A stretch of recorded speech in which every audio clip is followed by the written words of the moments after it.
It's a beautiful day in the neighborhood, a beautiful day to speak to the lovely, talented, multifaceted, bubbly, effervescent, and amazing Coco Peru. Wow. That's one of the most amazing introductions I've ever gotten, John. Thank you. You're one of the most amazing people I've ever talked to, Coco Peru. May I call you Coco? Of course. May I call you Coke? Yes. Can I call you What? K? Oh, yeah. I thought you were bleeping something out that sounded similar to something else. Honey, we're going to have to bleep something out because the name of your show, which is happening at the Cultural Center on the 18th, is Fuck This What? Shit. FUCQ. Yes. Yes. I was writing this new show and I thought, I just jokingly said, I'm just going to call this show Fuck This Shit. But then I had another title that you could say on the air. But I thought, oh no, I think the times really call for this kind of title because that's what I'm feeling. And I know maybe not everybody out there in Palm Springs feels the way I do, but this is my show and I get to say what I have to say. But I will say this, I've done it a few times now in P-Town and Atlanta, different cities, and people are really responding in the way that as you're writing something, you never know. I hope they get this, but oh, yeah, they've been getting it. So it's been a wonderful experience so far. I follow you on social media, and you are a very strong voice for the resistance. You've gotten political. I've always been very political in my show. When I get a little political on social media, they'll write, stop being so political. Drag is entertainment. And I'm always like, no, drag has always been political. The day that you're doing it, we're going to be at Sunrise Park from 4 to 6 p.m., an hour before your show, for the No Kings rally. The Cultural Center to the park is about a quarter of a mile. We're going to have 8,000 people.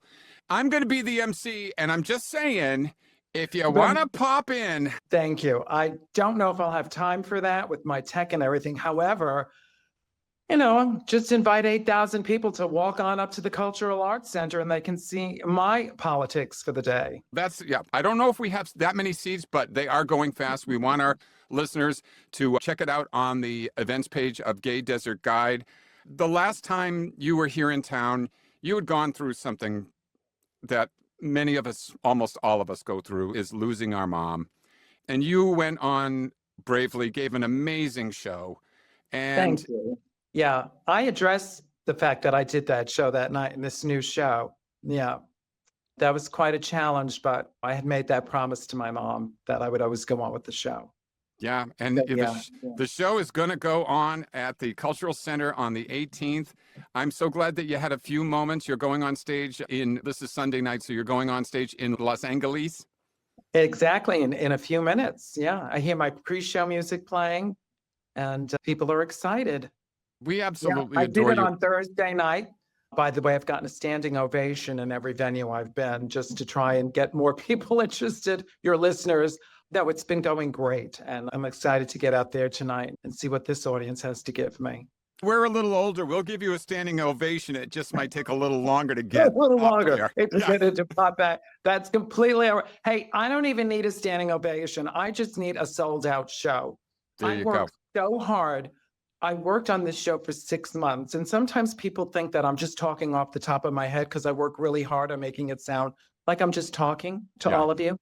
But it took me 6 months, spent a fortune to have tracks made, shopping for costume material and whatnot. So a lot goes into the show, and it's painful when you feel like not every seat is sold out after you've just poured your heart and guts into it. And I want to say, I didn't plan on writing this show. But Varla Jean Merman said, Coco, you have to write another show given everything that's happening. You have to do this for the community. And I thought, oh God, all right. And I took on that challenge and I did it. And it would mean a lot to me if the community then would come out and support me after taking on this challenge to write a show over these last few months. Varla Jean is a friend of the show. We adore Varla Jean. Of course, me too. Varla comes to Palm Springs quite often. Oh, yeah. We need people like you and Varla and Miss Richfield. These are the troopers of drag performers, and they're the ones that give us some relief from reality. But then when they give us the reality, we get to laugh at ourselves and we're stronger. Exactly. That's the response I've been getting with this show, is that people are saying to me, you just said everything I've wanted to say, and I feel like I'm less alone. And Yeah. so that's my goal. That's been my goal from 35 years ago when I first started writing Coco as an idea. To still get that kind of feedback 35 years later is just really rewarding. And honestly, it makes me feel less alone. This will be a wonderful moment for people to come together and laugh your butts off. But first, we got to get your butts into the seats on the 18th. It's going to be at the Palm Springs Cultural Center. Coco Peru's Fuck That Shit. I like the way you say it. You really put all your heart and soul into it. Yeah, I got all the emphasis on the right syllables. Yes, you sure did, John. But as All right. you always do. I All love right, you. darling. Love you I to love pieces. you. Break a Thank you lash. for all your help. I'll see you on the 18th. All right, baby. Bye, sweetheart.